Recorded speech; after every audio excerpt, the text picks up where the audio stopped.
Muslim youth nowadays, we are only left with two options.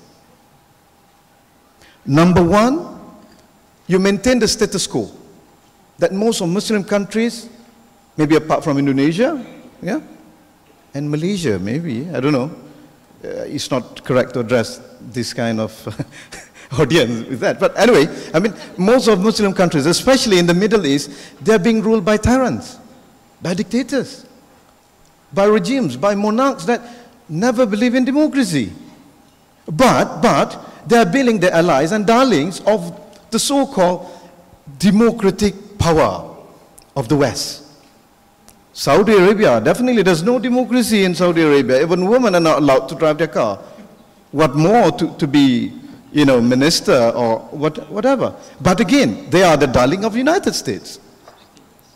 You look, the recent coup that happened in Egypt, you know, it's very undemocratic.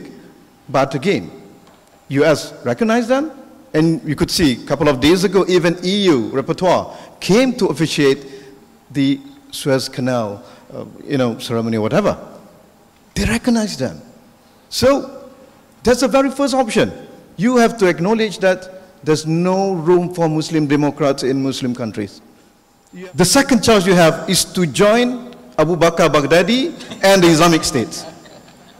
The radical groups from all spectrums, because for them, democracy failed in Muslim countries. Democracy has always been a lip service for the dictators and the regimes, and those regimes are being darlings of the so-called democratic power. So the only way to survive, the only way to bring down those dictators, by raising arms and using force, jihad. There's the only two choices.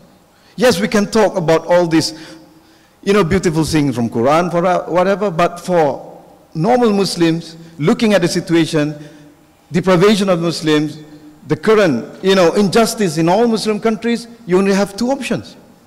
Either go with this extreme or go to another extreme. But again, let not lose hope.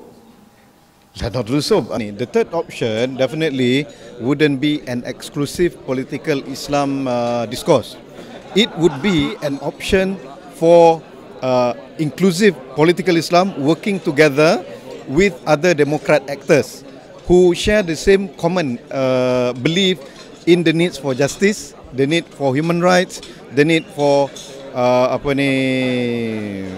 human dignity, and also other things that would be comprehended by insaniyah, by humanity. So that's what I mean. The future lies with the open, with the democratic society who share common interests in justice, or common belief in justice, humanity, human dignity, good governance, and mutual recognition among each other.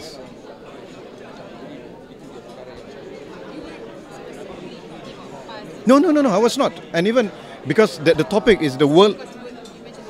The word world, was it world or global? World Muslim Democrat. So I was talking about the global situation of Islamists, you know.